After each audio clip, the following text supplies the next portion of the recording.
What's up, guys? It's Metal, Zera, and WoW, and I'm going to talk to you today about Holy Paladin and Shadowlands and the last talent row, specifically Beacon of Virtue versus Glimmer of Light. So I've had a lot of questions about this, and shoutouts to Gustavo Izquierdo on YouTube for asking me something the other day on one of my videos, kind of prompting me to have some thoughts about this in a more organized fashion, I guess. A lot of people really kind of hate on the Beacon of Virtue talent. So I guess I'll show you my EPing credentials. I have 1500 IO, which is not amazing, but it's pretty solid. I do like pushing the keys. I mostly play healer. And I have a 95 percentile parse on Sardonathrius using Beacon of Virtue. So the talent works. So I just want to make sure to get that out of the way right off the hand for all you numbers guys out there. Talent works. Talent can perform. But a lot of people, for some reason, think this is like a meme spec, and they especially think that in raids. So let's first talk about what makes Glimmer good, and then I'll explain why I think in a lot of scenarios Beacon of Virtue is as good or quite often, personally, better. What Glimmer does is when you use a Holy Shock, Holy Shock does about, we'll say, 3,000 healing for simple math, 2,800, so 3,000 healing. When you Holy Shock a target, it leaves a Glimmer of Light buff on them for 30 seconds. And so the next time you use Holy Shock for 3,000, whoever has that Glimmer will also get healed for 700. Okay? So it gives them a little extra, little extra tick of healing, but this can go on up to 8 people. So if you're in a dungeon, you can constantly have your entire party with Glimmer, which means every single time you Holy Shock for 3,000, everybody is going to get that Glimmer for 700. And then the other main benefit to Glimmer is the damage. So Holy Shock obviously also is an offensive move. You can use it as a heal or as a damage move. And when you use it for damage, it does about 1,500 damage, and the Glimmer that's left on enemies does about 300. So pretty much, about the same percentile there of your total healing or damage gets replicated out. So really good talent. This was super meta in BFA. I used it in BFA exclusively, although in BFA it was an Azerite talent, so you could stack like 3 of them. But the biggest difference is not that it is a talent now versus an Azerite trait, as it was in BFA. The biggest difference between Beacon of Virtue and Glimmer, and why I think Beacon is better now, is because of the changes that happened to Holy Paladin, the Holy Power system. So a lot of classes, I would say most classes from BFA into Shadowlands didn't get significant reworks. They got like unpruned abilities or maybe a new ability, but the core way the class functions is the same for most classes. So Holy Paladin and Prot Paladin obviously got Holy Power from Ret, so that makes a big difference. And this is kind of the big reason why I think Beacon of Virtue has a lot more value in Shadowlands than it did in Battle for Azeroth. So let's talk about how this talent works. So normally your regular beacon is just Beacon of Light. You put it on one target, usually the tank, but maybe yourself or maybe someone else depending on the situation or what you're doing. But basically any healing that you do of any source at all, 50% of that healing goes onto that beacon target. Okay? And this is just like a permanent buff that you place on someone. You can move it around, put it on whoever you want, but it's up 24/7. It also means that healing that target directly with Flash of Light or Holy Light grants you 1 Holy Power. So Beacon of Virtue, or Party Beacon, works the same way, except that it puts the beacon on your target and 3 allies within 30 yards. So you can have this on 4 out of 5 party members in a dungeon setting. And it still has that effect of 50% of all healing goes to that beacon, or all 4 beacons in this case, and your Flash of Light and Holy Light generate Holy Power. So before we talk about the actual healing numbers, let's just talk about the way this interacts with Holy Power. And what I like about this is that it allows you to spot heal and get Holy Power pretty much the same way that the normal beacon does. But it also allows you to convert your Holy Light bombs into AoE healing. So when you Holy Shock as a Paladin, which has an increased base crit chance, if it crits, you get this proc. This is Infusion of Light. And so Infusion of Light makes your next Flash of Light cost less mana, which is kind of whatever. Most importantly, it increases the healing of your next Holy Light by 30%. So this makes your next Holy Light like a big fat bomb heal, right? This is awesome when it synergizes with this, because if you have a lot of party-wide damage coming out, you can Holy Light, and that Holy Light, which would be a big chunk heal on one target, will now be a very big chunk heal on actually the entire party. And the interaction that makes this really nice is that a lot of times in a dungeon, you're forced to generate holy power with Holy Light or Flash of Light, because either A, you've already generated your holy power with Crusader Strike, and Crusader Strike is now on cooldown, so your normal rotation would be like Holy Shock, Crusader Strike, Holy Shock, because Crusader's Might reduces the cooldown of Holy Shock and makes it up again after you do Crusader Strikes twice. But then your Crusader Strike will be on cooldown, or maybe your positioning is such that you had to move for like a weird mechanic and you can't hit anything at that moment and people need healing pretty quickly, or you need to top them off before a mechanic occurs. Party Beacon allows you to heal everyone with this Holy Light while still generating a combo point. So if you were using Glimmer and you had the normal beacon, your beacon would be on the tank, and your tank probably isn't the one who needs healing after that big AoE mechanic. So yeah, you could still cast Holy Light on them, and yeah, you could still Holy Shock and have the Glimmer go off, but your combo generation, your Holy Power combo point generation and healing are going to be lower within that burst window. A lot lower, actually, like way lower than I think people give credit for, because you're going to build that combo point as you do the Holy Light healing, and you're going to have Beacon of Virtue left over to still dump those combo points into a Word of Glory or a Light of Dawn. And unlike Glimmer, this Beacon of Virtue talent, it has a similar effect, right? It heals everyone in your group the way Glimmer does. But Glimmer only interacts with Holy Shock. It does not interact with any of your other heals at all. So all of the things that you're dumping while this beacon is up on your party replicate out to everyone. So this includes your combo point generation from your Holy Light and the heal itself from the Holy Light. It includes your Holy Shock just the way Glimmer does. And it includes that Word of Glory and that Light of Dawn. So this is huge. And we haven't even talked about Divine Toll yet. Divine Toll, I've also heard people say like, oh, well, if you're running Divine Toll, Kyrian, which you should be if you're Holy Paladin, if you're running Divine Toll, why wouldn't you go Glimmer? It synergizes so well with Glimmer. Glimmer is, meant to work with Holy Shock, and Divine Toll Holy Shocks people. I think people don't consider this either. I mean, that's true. It is really good with that. Don't get me wrong. This is my point is not to say Glimmer's bad. It's very good. But this is way better than it gets credit for, including with Divine Toll. Because if you have a full party of people and that party has Beacon of Virtue on them, you can cast Divine Toll, and the way that this replicates and interacts with Beacon of Virtue is really crazy. It is the largest burst heal I've ever seen in World of Warcraft, personally. I've played healers for a while. I don't know. The closest thing I would compare this to would be like the Shadow Priest legendary artifact, or artifact weapon ability in Legion. It's an absolutely insane bomb, where because everyone has Beacon of Virtue, and because everyone is getting Holy Shocked, you cast Divine Toll, and all of the Holy Shocks are going to all of the beacons. It's not like everyone gets one Holy Shock and everyone gets, the replication from that one Holy Shock. Everyone gets the replication from everyone else's Holy Shock, right? And you've got the conduit, right, that the Ringing Clarity that gives it a chance to cast extra Holy Shocks on the main target.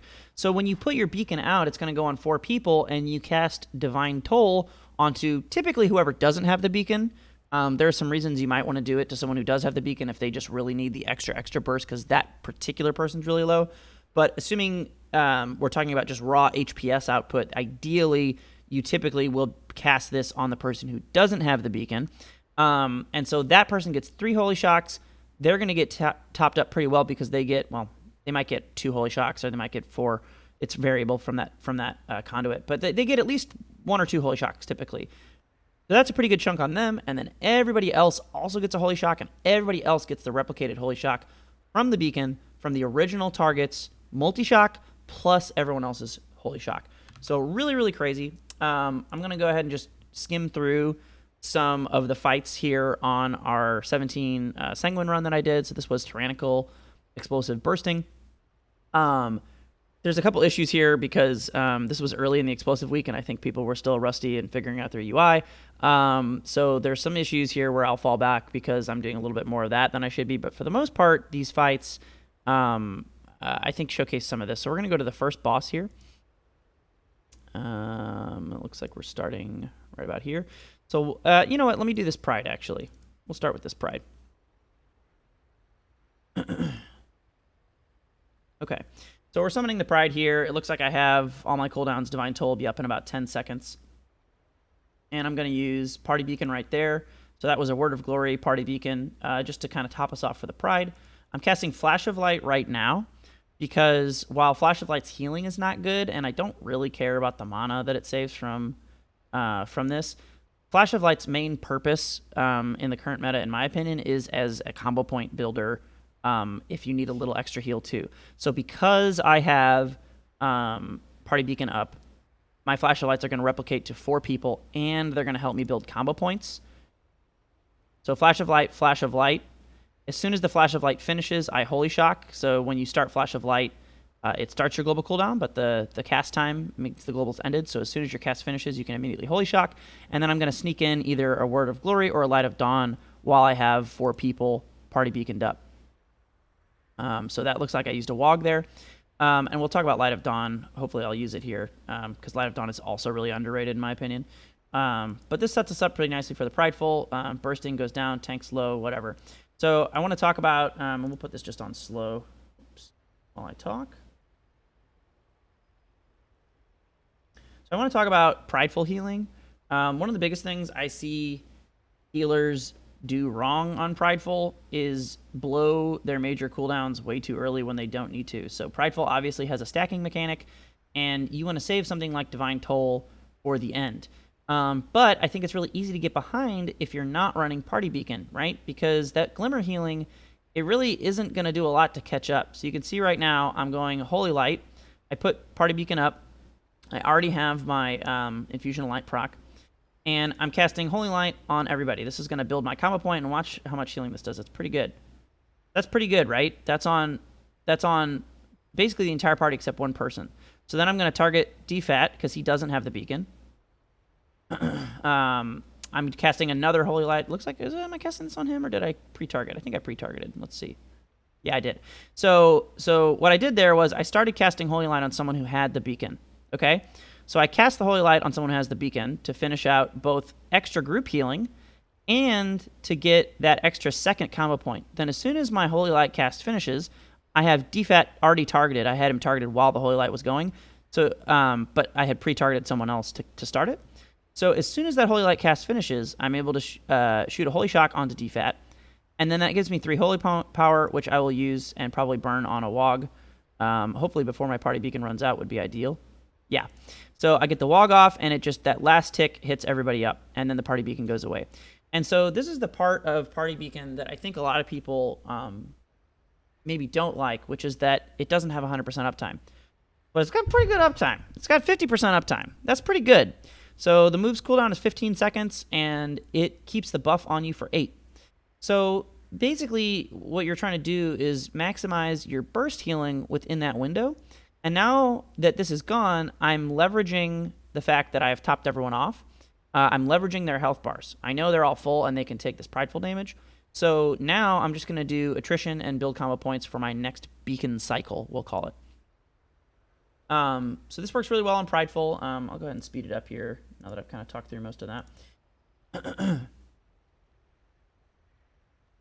So we get at about 50% or maybe 40%. It looks like Pharaoh puts his anti-magic zone down, which is nice. Super helps for that. It means I don't have to use Aura Mastery as much, which is great. So you can see I've built 2 combo points there. I use my Crusader Strikes, and Holy Shock is ready as Beacon comes up. So I'm going to put Party Beacon up. I'm going to cast a Holy Shock on DFAT because he does not have the beacon, and this gives me the most total healing. But we're working into now a situation where that total healing is less desirable than burst spot healing. So DFAT is higher than everyone else, right? So even though I would do more HPS by continuing to like wogging DFAT, which I don't know if I do here or not, I do. I'm going to say that was not the right call. It would have been better for me to have wogged Pharaoh, because if I had wogged Pharaoh, myself and Gam and the tank, Scythian, would have all gotten the same amount of healing, and Pharaoh would have got an extra burst chunk of healing because he would have gotten the direct wog and the wog splashback from Beacon. So this is kind of the nice thing you can do with, changing out whether you're trying to do burst on a single person versus burst on the entire party. It is a versatile talent, is I guess what I'm getting at. So I kind of waste some global there moving around, and I get sniped like an idiot because my positioning was bad, which is unfortunate. That's all right. Nothing Bubble can't fix. And I do a Divine Toll. And that Divine Toll didn't go off until the beacon was gone, unfortunately. So I didn't get that crazy bomb heal I was talking about earlier. Hopefully there'll be one in this as I go through, but it's a big chunk. It's a big chunk. So I get 2 Light of Dawns off there, which I think is a super underrated move. I unfortunately did not prep that with Party Beacon. It would have been way more, but I'm going to pause really quick to go over some quick maths and talk about Light of Dawn too, because I think this not only is just an underrated move in and of itself, but it also plays into Party Beacon or Beacon of Virtue really well. So a lot of people crap on Light of Dawn, and I think they're silly. So Word of Glory does 5,800 healing. Okay. So Light of Dawn does 1950 healing, and it can hit up to 5 people. And one of those 5 people is at least in a 5-man group. It's always going to be you. In a raid, I think it can prioritize someone who isn't you, depending. But you pretty much always hit yourself with it. So simple math, because I'm bad at it. So 1950 times 3. If we hit 3 people with Light of Dawn, right? That is immediately the exact same amount of healing as Word of Glory, minus 6, okay? So, right off the bat, as long as you hit 3 people with Light of Dawn, it has the exact same total HPS value as Word of Glory. So, why would you want to do Word of Glory over Light of Dawn normally? Obviously, the burst healing, right, of a single target. If one person takes big chunk damage, then Word of Glory is going to be better to chunk them up. And with Party Beacon, you'll still be able to get a lot of party healing because everybody's going to get that big chunk wog that you put on one person. But as soon as you hit 4 people with Light of Dawn, that's 7,800. Okay, so that's a lot more healing. That's 2,000 more healing. Or 5 people, that's insane. Okay, that's almost it's not quite double. It's, what is that, 65%? Yeah, it's like 65 or 70% more healing if you hit 5 people. So this is nuts, because that means you're getting almost 2 wogs, over 1.5 wogs, for the same total usage of Holy Power. And that giant Light of Dawn is going to replicate out half of it, so another 5k, right? So what is that divided by 2? Yeah. So you figure this is basically a wog. Wog is 5,800. It's 1,000 less than a wog.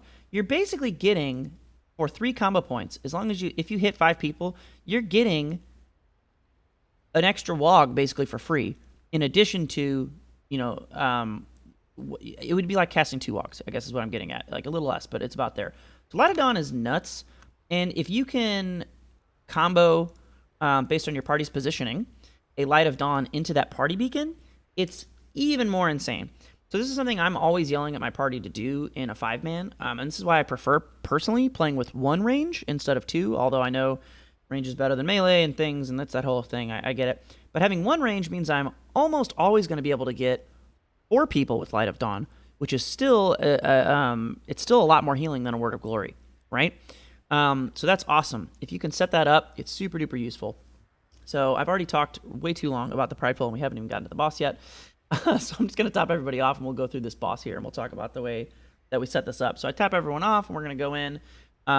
We do have a tank death here because I was having a conversation and quit paying attention. Don't worry about that. I'm bad. So we're going to go into this, and you'll see, so he's going to do Juggernaut Rush, okay? And this is where everybody needs to absorb. Now, what I should have done here is Party Beacon for this Juggernaut Rush, and what DFAT should have done is the mechanic and helped us absorb. Since he didn't, people took more damage, and I'm a global behind because I didn't put my Party Beacon out before the rush came out. But that's okay. Beacon goes out. I'm going to go ahead and Flash of Light there really quick just to get a little extra top off, Wog, and then Holy Shock, and that's pretty much taking care of that. And so what you'll see is the next main mechanic that's coming up in this fight is Severing Smash. Everybody's going to take a lot of damage. This is going to come up in 8 seconds, which is pretty much the exact time. And you'll notice if I had been that global early on the Juggernaut charge, it would definitely be up right away. But it's pretty much the exact time that Party Beacon comes up. So this is one of those things where while a lot of times people do complain about the downtime you have with Party Beacon, 50% of the time is crazy. While we're talking about it, though, I will say one of the things that is a downside to it is if I were running normal Beacon, I would probably have that Beacon on the tank, and these Holy Lights that I'm casting onto the tank right now would be generating combo points. But in my opinion, for the most part, tanks are really not in need of that extra healing, and I'd way rather have that throughput during the burst phases. So that's just my preference. So I'm going to go ahead and build a combo point with a Crusader Strike and a Hammer of Wrath, and then Holy Shock the boss for damage. Severing Smash is coming out. I've got 3 combo points built up, and you'll see that once my global is done, I will be able to use Party Beacon. So these are going to slam down. I'm going to eat one on accident, getting blasted back into it. So I should have positioned up closer so that I was not near, I think that was DFAT behind me. That was his orb, and I got knocked back into it. So I should have positioned closer to the boss and then eat my own manually. But anyway, I get knocked back. I eat mine as well. That's 2 orbs. That's a whole lot of damage. Everybody's really low. So again, that's I should have staggered that if I didn't have to eat mine from getting knocked back, or the other one from getting knocked back. But at any rate, I do a Wog into a Wog reset, so Divine Purpose. So 2 Wogs, no big deal. Everybody still has Party Beacon. I've already eaten another one. We're at half. This is going to be no problem to eat. Going to cast 2 quick Flash of Lights before my Party Beacon runs out as this ball approaches. And then cast Wog on Pharaoh. So again, this is that or cast it on someone and then select while the cast is going that I was talking about. So I was casting Flash of Light on a Beacon target, which was Gamdol, to get healing to everyone else and to build that combo point. And then while the cast is completing, I'm pre-selecting Pharaoh so that I can immediately Wog him as soon as that flashlight completes to get that Wog in onto these Party Beacons. And this is a great example of when you should use Wog because the group's all split up and you're not going to be able to get a Light of Dawn out because of the positioning of the group in that instance. I'm going to eat the last one here. A little chunk of damage. No big deal. We've got Juggernaut Rush coming up soon. And I've got my Beacon ready, so on this one, it looks like I do get that out in time. And I'm just noticing that I need to add, I guess I need to add Juggernaut Rush. I guess that's a tank-only listing in DBM. That's weird. Anyway, I get my pre-Beacon out on everyone for the Juggernaut Rush to come out. Everybody, I think, is going to soak this one properly like they should. I'm casting Flash of Lights as the Juggernaut Rush completes to build up the combo points for that Wog or that Light of Dawn. Everybody's going to eat it. There we go. And I can now Holy Shock into my finisher. And yeah, this would be worth right here. I don't know if I do or not, but this would be 100% worth to do a Light of Dawn here because I would easily hit these 4 people. If I hit the 5th, if DFAT was in a little bit, that would be gravy, but I don't. Let's see what I do. Looks like I do. I do a Light of Dawn. So that we'll back up there a little bit so you can kind of re-see that. But it's pretty good healing. We'll put it on low-mo here.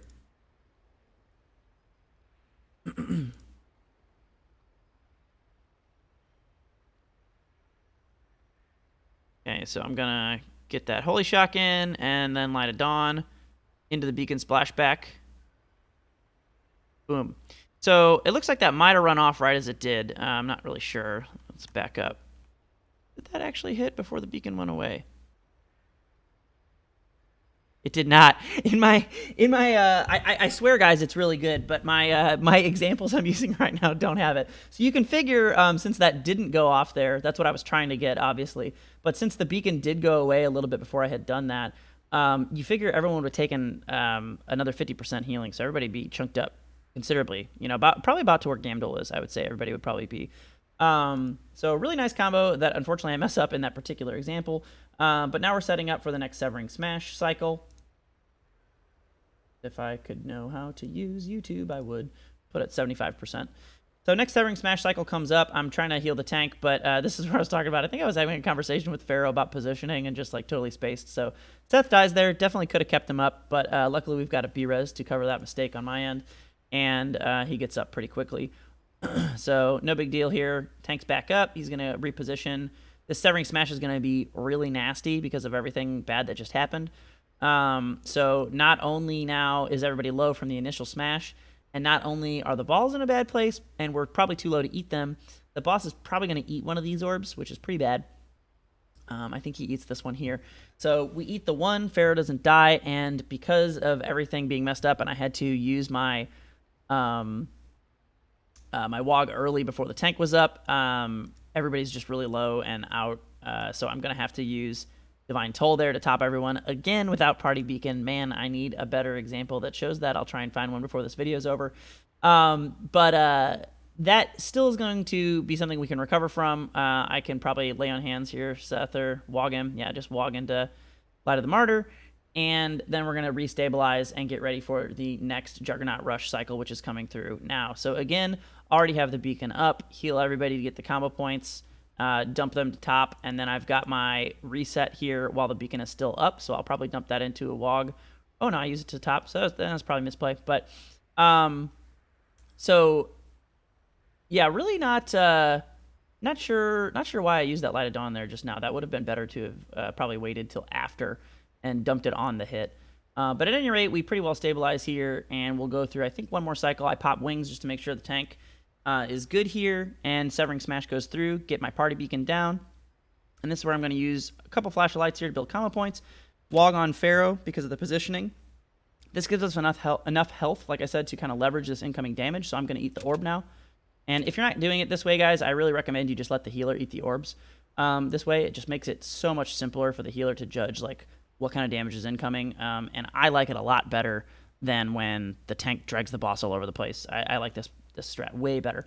So I'm going to eat this next one and probably do a third one here, just let it fall into me.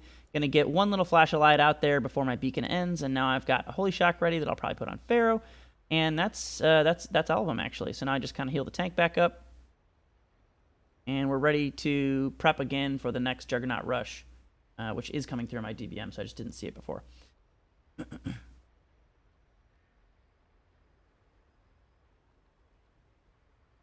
So this one would have been really nice if I had done my Party Beacon just a little bit later, because then I would have been able to replicate and top everyone out. So that's another thing you can optimize with this, where you want to try and activate it kind of like, I guess, as late as possible before the beacon if you really have that option.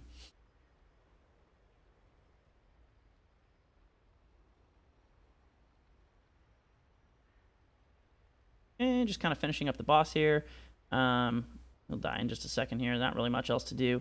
So we'll go ahead and skip to probably another example here. We'll do the third boss, maybe? Second boss. We'll do second boss. So we finished that guy up. No big deal. Let's go skip to the second boss now. Another example here. So here's another Prideful we'll watch. We're about halfway through. That's when it gets interesting anyway. One thing about our pattern that we could probably clean up, especially in Tyrannical weeks, is that we do get this Prideful before the second boss. We have one pack. And so we don't get the full Prideful time on the boss. We get about half of it. It's really not bad. It's pretty good. But I think as we probably would push higher up to 18, 19, 20, if we can get there, I think that will probably be a more noticeable issue. Okay, so there was our Party Beacon into Divine Toll. So I'm glad I checked this Prideful. So you can see this healing is super crazy. So everybody's still taking damage even as that hit goes off. You'll watch when I do this. So I put the Party Beacon up and I Divine Toll. Their health is kind of like going down. You can see it go back up as it goes down just from all the splashback. It's really crazy. So super crazy heal. If everybody is at 0, it will pretty much unfailingly top them as long as you have either wings activated or procced. If you don't have wings procced, you can expect, I think this was probably a bad one where I didn't get many reverberating shocks on my target.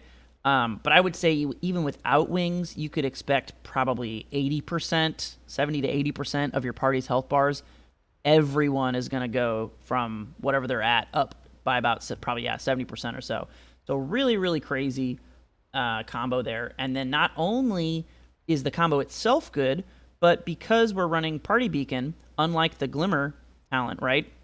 And we don't really need this healing right now, but there's lots of instances where you do, so you can see the concept of how this works out. Unlike if we were running Glimmer, we would be basically done with our burst, right? Like, we would be able to get Light of Dawns out or Wogs out by spending those combo points, but they would cease spilling over because Glimmer only affects Holy Shock. But because I'm running Party Beacon, I can still use those Light of Dawn procs, right? So I had 5 Holy Power. I spent 3, went down to 2. I generated 1. I still have my free proc up here ready. And I still have Party Beacon. So when I crap out these Light of Dawns, boom, look at that one. So that was 4. I didn't hit the tank with that one, but that was 4 people.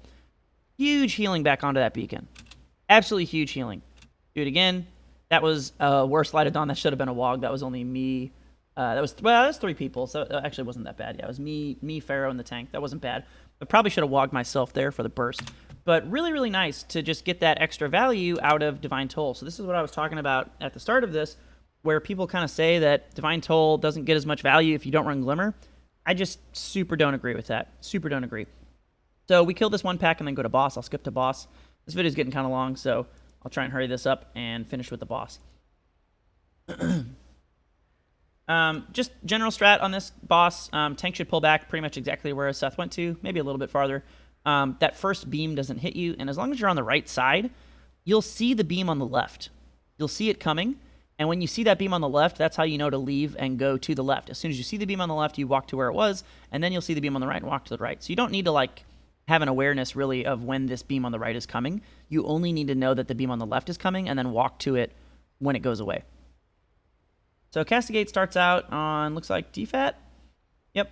So I'm going to chunk him up there with a little Wog that I had pre-built into a Holy Shock, no big deal.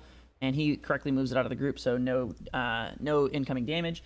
This ad does a crap ton of damage, and this is the most important part about this fight, and I feel like what most pugs mess up is just not burning this ad. This ad is, like, people think this boss is hard. This boss isn't hard. This ad is hard. This ad is what makes this fight hard. Because if you get the ad with a Castigate, it's really bad, because the ad just does constant AoE party damage, and Castigate does huge single target damage on whoever has it, and if your party messes up with that Castigate, it will hit everyone near them. So whoever has the Castigate obviously needs to get out. So they're doing a really good job of burning this ad down. I go ahead and Party Beacon. I had my 3 Holy Power saved. Replicate that out, looks like, into a Wog. Gonna probably Holy Shock here in a second, and then probably cast a heal, yep, to get those 3 combo points. And then I'm gonna use that remaining Wog. Boom. And there it goes. I'm not doing a very good job of Crusader striking right now, but I really don't prioritize it as much on this fight because there is just so much more burst heal that needs to go out. It is probably something I could clean up in my play here. You can see I'm just kind of like standing in the middle of nowhere. So now I'm back on the boss where I can Crusader strike, but yeah, I was in the middle of casting heal and the group moved, so I don't know. I'm not giving myself that much trouble for that one. So Castigate goes off. Gamdol uses Cloak of Shadows, which is what this little white bar means. He used an invulnerability. So he uses Cloak of Shadows. It just goes away. We take 1 little tick. No big deal.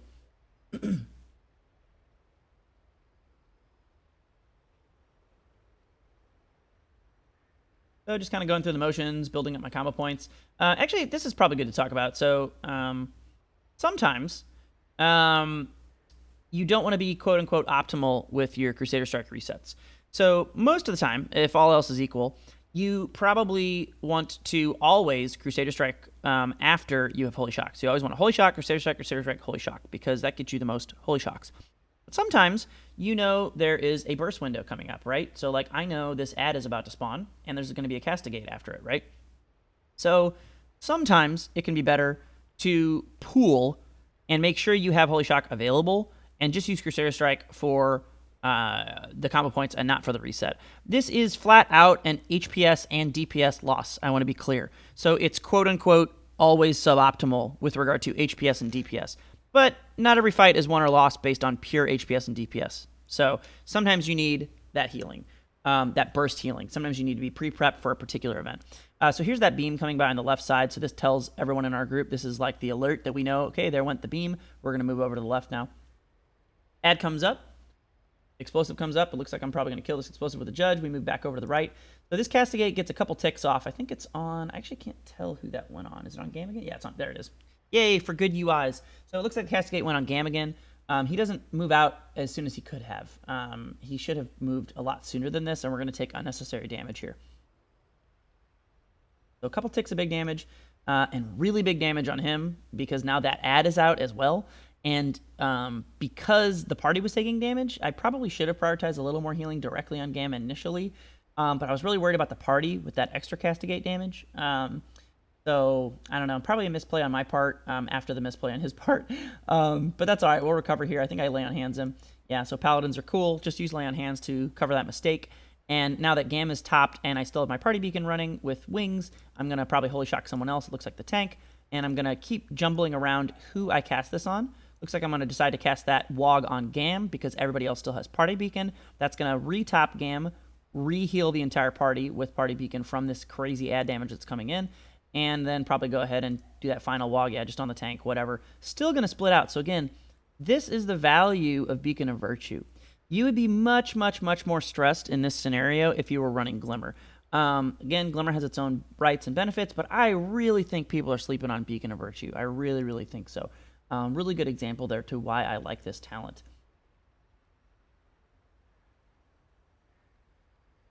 So there again goes by the beam. This tells us all to move to the side, and we do. Castigate is coming out. It looks like it's going to be on me, and I'm going to move as soon as I can. No ticks on anyone. One tick on Gam. Dang. Now did he eat a grounded? Where is he? Where are you at, Gam? Okay, no, I did get a tick. He was just way to the side, unlike everyone else. I don't know why he was over there. That's weird. So I get one tick on Gam, but good job me. And then I think I just bubble this because I don't want to deal with it. You know, again, paladins are cool. So bubble that off, no problem. And I'm not even going to worry about healing myself. I'm just going to go back into building combo points and dealing damage. The ad comes out, and so I've already got my beacon out. I Wog immediately, and I get a nice little Wog reset there that I'll probably cast on the tank in a second. Again, that goes out to everyone, which as they're constantly taking this damage, their health barely moves. That's just how much damage they're taking. So I go ahead and Divine Toll there because I don't like that I'm going to have to start moving. I know this beam coming means I have to move, and I know everybody's low, and I'm about to run out of Party Beacon. So I'm just like, you know what? Even though I'm going to overtop on my combo points, I'm just going to top everyone's health so that I can leverage their HP bar with this incoming damage, and then I'll clean it up later when this burst phase is ended. And that's exactly what I do here. If I was me right now, I would probably Light of Dawn. Let's see if I do. I do. Yeah, good job, me. So again, getting that value for people, way more party healing than Light of Dawn, even though I didn't have my beacon up, way more party healing. So this is, again, just a great move. Light of Dawn again, turn around. Oh, look at that. Light of Dawn. Oh, God, who is this guy? Light of Dawn into Light of Dawn. So, yeah, immediately turning around, so that's a double 4. So this is something that positionally, if you play with a Paladin healer, you can be aware of as a range. You don't need to stay in melee, but you can see where DFAT is. He's not in melee, but he's close enough, right? He's within about 20 yards to where I could foreseeably do something like that and help him out. And I know it seems like not that much, but, man, it really helps doing that, especially in those burst phases. If I've got Party Beacon up. So this is on me again. DFAT's in it. I think he's going to get ticked here. This one's a little bit fucky. In retrospect, if I had Clairvoyance, I would have saved bubble for this one. But DFAT gets ticked, it looks like once from there, no big deal. I'm going to go ahead and put the Party Beacon up. One thing I should have done here is as soon as I saw that Castigate and I didn't have bubble, I should have used my Divine Shield. Or Divine Protection. I mean, Divine something. Paladin move names. I don't know. My personal. It's only like a 45-second cooldown. It makes me take, I don't know, 20 or 30 or so percent reduced damage. Maybe 40. I forget. It's a lot. I should have used that personal. I think it's 20. Yeah, 40 would be crazy. I should have used that as soon as this Castigate came out. It would have made healing myself easier in this instance. Didn't do that, though, so a little mistake there for me, but no big deal. We're going to go back into DPSing the boss. And this is where things get a little fucky in this fight, if memory serves. I think we had an argument about whether to DPS the boss or DPS the ad. So this ad's going to come out in 2 seconds. And there it is. And so the ad has about 100k health, and I remember Gam was like really adamant that we should kill the ad. But you know, I don't think so. Even 50k more health would have been, I think, ideal. Or sorry, he was really adamant that we should have killed the boss and not the ad. Excuse me. But I think you should pretty much always kill this ad unless this boss is below. God, I don't know. I mean, I guess the ad is 100k, so if the boss is below 100k, you could argue killing the boss first is better. But man, if the boss has any more health, that ad just does so much more damage. And so I'm already stressed from this fight. Had I known this was going to happen, had I known we were going to burn, I probably should have used Aura Mastery. And Pharaoh almost certainly also has Anti-Magic Zone. So this is something we could have done here to make this easier, is either one or both of us having used that. But we were having the argument about whether we should kill the ad or the boss, and people weren't focusing on one versus the other. They weren't on the same page. Some people are killing the ad, some people are killing the boss. And because not everybody's on that same page, this fight just goes on way longer than it needs to. I think DFAT dies here. He does. I'm super stressed. I'm shitting my pants, yelling at everybody. But it works out. We end up getting the kill. And that could have been a lot cleaner with no deaths or issues whatsoever. You could see that beam at the very end. I'm sure we were arguing and yelling at this point. That beam coming through like at the very last millisecond, and the boss dies and it doesn't hit me and kill me. That's super funny. But anyway, this has already gone on way longer than I intended it. So I think with those two fights, hopefully this gives you guys an idea of why I like Party Beacon. Just quick EP reminder, like I said, this is good in Raids 2. I didn't really talk about that, but I promise all of these parses are Party Beacon. So I got a really good heal parse on Sledge Fist, pretty decent one on Council and Stone, and 95th percentile with Party Beacon on Sardan Athreus. Really, really good move. You should use it. If you have questions, hit me up. But yeah, hopefully this was useful. Anyway, I will catch you guys next time. See ya.